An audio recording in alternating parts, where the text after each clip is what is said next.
Hello everyone, আজ আপনাদের সঙ্গে শেয়ার করছি তন্দুরি চিকেনের রেসিপি। আর আজকের চিকেনটা বানাবো কোনো রকম টক দই বা তন্দুরি মশলা ছাড়াই।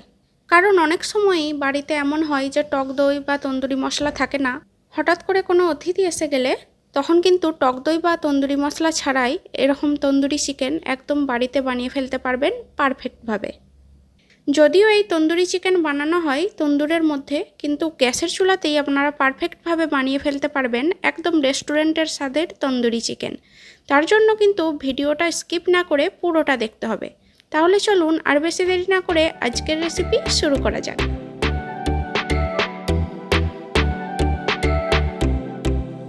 পারফেক্ট তন্দুরি চিকেন বানানোর জন্য আপনাকে কিন্তু সঠিক ওজনের চিকেনটাই এখানে নিতে হবে।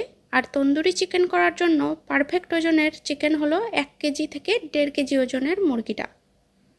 আপনারাও চেষ্টা করবেন 1 থেকে 1.5 কেজি ওজনের মুরগিটাই ব্যবহার করতে, তাতে কিন্তু তন্দুরি চিকেনটা একদম পারফেক্ট হবে। আমি গোটা চিকেনটাকে এভাবে 4 পিস করে নিয়েছি। এখন ওই পিসগুলোর মধ্যে খুবই কাছাকাছি ঘন ঘন একটু করে কাট লাগিয়ে নিচ্ছি, দেখতেই পাচ্ছেন ঠিক এইভাবে। ব্রেস্ট পিসগুলোতে একটু আরও কাছে কাছে কাটটা লাগাতে হবে, যেহেতু ব্রেস্ট পিসে মাংসের পরিমাণ বেশি থাকে। আর এই কাটটা ভালোভাবে লাগালে কিন্তু মশলাটা ভিতরে ঢুকবে আর মাংসটা খেতে অনেক বেশি টেস্টি লাগবে। আর লেগ পিসগুলোতে কাটটা কিন্তু এমনভাবে লাগাতে হবে যাতে হাড়ের মধ্যে পুরো ঠেকে যায় ছুরিটা, তবেই কিন্তু মশলাটা পুরোপুরি একদম ভিতর পর্যন্ত যাবে। এই যে দেখুন, সব পিসগুলো আমি এইভাবে কাট লাগিয়ে নিয়েছি। আর চিকেন তন্দুরিতে আরেকটা যে সমস্যাটা হয় সেটা হলো এই ব্রয়লার মাংস হওয়ার কারণে কিন্তু মাংসের মধ্যে একটা এক্সট্রা গন্ধ থাকে। আর সেই গন্ধটা কাটানোর জন্য আপনাকে এই দ্বিতীয় স্টেপটা ফলো করতে হবে। সেই দ্বিতীয় স্টেপটা হলো, একটা বাটির মধ্যে আমি এখানে দেখতে পাচ্ছেন 2 টেবিল চামচ পরিমাণ লেবুর রস নিয়ে নিয়েছি। মানে একটা গোটা কাগজি লেবু চিপে তার রসটা এখানে আমি বের করে নিয়েছি। এখন আমি এর মধ্যে দিয়ে দিচ্ছি 1 টেবিল চামচ পরিমাণ লবণ, আর দিয়ে দিচ্ছি 1 টেবিল চামচ পরিমাণ লঙ্কার গুঁড়ো। এখানে লবণ আর ঝালটা অবশ্যই আপনাদের স্বাদ অনুযায়ী নিতে হবে। এবার এই 3টে উপকরণ খুব ভালোভাবে মিক্স করে নিয়ে এই মিশ্রণটা মুরগির মাংসের মধ্যে খুব ভালোভাবে মালিশ করে দিতে হবে। আর যে অংশগুলোতে আমি কাট লাগিয়েছিলাম সেগুলোও কিন্তু আঙুল দিয়ে এভাবে ঢুকিয়ে ঢুকিয়ে একটু ম্যাসাজ করে দিতে হবে। তাহলে কিন্তু এই ব্রয়লার মাংসের মধ্যে যে এক্সট্রা গন্ধ থাকে সেটা একেবারেই চলে যাবে। আর এই লেবুর রস ব্যবহার করার জন্য কিন্তু মাংসটা খুব সুন্দরভাবে সেদ্ধও হবে আর মাংসটা খেতেও কিন্তু অনেকটা চটপটা টাইপের হবে। এখন এই মিশ্রণটা খুব ভালোভাবে মাংসের পিসগুলোর মধ্যে লাগিয়ে নিয়ে এটাকে ঢাকনা দিয়ে ঢেকে আধ ঘন্টা রেস্টে রাখবো। তাহলে কিন্তু এর যে র ফ্লেভারটা সেটা অনেকটাই চলে যাবে। এবার মাংসটা রেস্ট হতে হতে চলুন আমরা ম্যারিনেটের মশলাটা রেডি করে নিই। ম্যারিনেটের মশলাটা রেডি করার জন্য প্রথমেই দিয়ে দিচ্ছি 1 টিস্পুন পরিমাণ লবণ, আর দিয়ে দিচ্ছি 1 টিস্পুন পরিমাণ হলুদ গুঁড়ো। এখন দিয়ে দিচ্ছি 1 টিস্পুন পরিমাণ ভাজা ধনে গুঁড়ো আর 1 টিস্পুন পরিমাণ ভাজা জিরে গুঁড়ো। দিয়ে দিলাম 1/2 টিস্পুন পরিমাণ গোলমরিচের গুঁড়ো। আর এখন দিয়ে দিচ্ছি 1 টেবিল চামচ পরিমাণ ভর্তি করে কাশ্মীরি লঙ্কার গুঁড়ো, এতে করে খুব সুন্দর একটা কালার আসবে। আর এখন দিয়ে দিচ্ছি 1 টিস্পুন পরিমাণ গরম মশলা গুঁড়ো। এবার দিয়ে দিলাম 2 টেবিল চামচ পরিমাণ আদা রসুন একসঙ্গে করে বেটে নেওয়া। এখন অ্যাড করে দিচ্ছি 1 টেবিল চামচ পরিমাণ গুঁড়ো দুধ। এবার সামান্য একটু পানি মিশিয়ে এই মশলার একটা স্মুথ পেস্ট তৈরি করে নিতে হবে।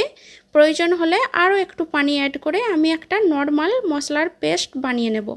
তবে অবশ্যই এই মশলাটা বানানোর সময় লবণটা একটু খেয়াল রাখতে হবে, যেহেতু আগেও আমি মাংসের মধ্যে লবণ ব্যবহার করেছি। এখন খুব সুন্দর রেস্টুরেন্টের মতো কালার আনার জন্য এর মধ্যে দিয়ে দিলাম 1 ড্রপ পরিমাণ রেড ফুড কালার। তবে এটা একেবারেই অপশনাল, আপনারা চাইলে স্কিপও করতে পারেন। এখন কালার দিয়ে আবারও ভালো করে মশলাটা মাখিয়ে নিয়ে এর মধ্যে অ্যাড করে দিচ্ছি 4 টেবিল চামচ পরিমাণ সরষের তেল। তবে আপনারা চাইলে কিন্তু যে কোনো রান্নার তেল এখানে ব্যবহার করতে পারবেন। তবে আমি সরষের তেল ব্যবহার করেছি কারণ এর ফ্লেভারটা আমার খুবই ভালো লাগে। এই দেখুন, এইভাবে একটা স্মুথ পেস্ট বানিয়ে নিয়েছি। এখন সেই ম্যারিনেট করা চিকেনের মধ্যে আধ ঘন্টা হয়ে গেছে, এখন এই মশলাটা দিয়ে খুব ভালোভাবে মুরগির মাংসের সঙ্গে মশলাটা লাগিয়ে নিতে হবে আগের মতোই। আর এই মশলাটা অবশ্যই একটু কাঠগুলোতে আঙুল দিয়ে ঢুকিয়ে মালিশ করে দেবেন, তাহলে কিন্তু চিকেনটা অনেক ভালো হবে, ভিতর পর্যন্ত মশলাটা ঢুকে যাবে আর খেতেও অনেক বেশি টেস্টি লাগবে।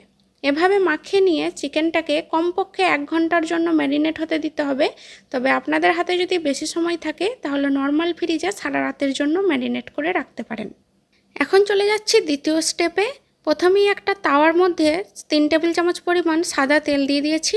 এখন ওই তেল গরম হলে চিকেনের পিসগুলো একটা একটা করে তেলের মধ্যে দিয়ে দিতে হবে। এই তাওয়াতে দেওয়ার আমার একমাত্র উদ্দেশ্য হলো চিকেনটাকে খুব ভালোভাবে কুক করে নেওয়া। তবে এতে কিন্তু তন্দুরির ফ্লেভার একদমই আসবে না।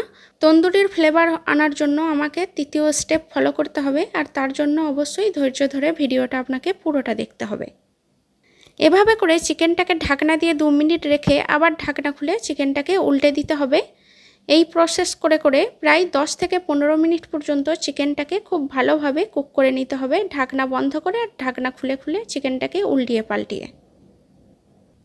আর এর মাঝে আমার প্রিয় ভিউয়ার্সদের কাছে আমার একটা অনুরোধ, প্লিজ চ্যানেলটিকে অবশ্যই সাবস্ক্রাইব করে দেবেন আর ভিডিওটিতে লাইক করতে ভুলবেন না।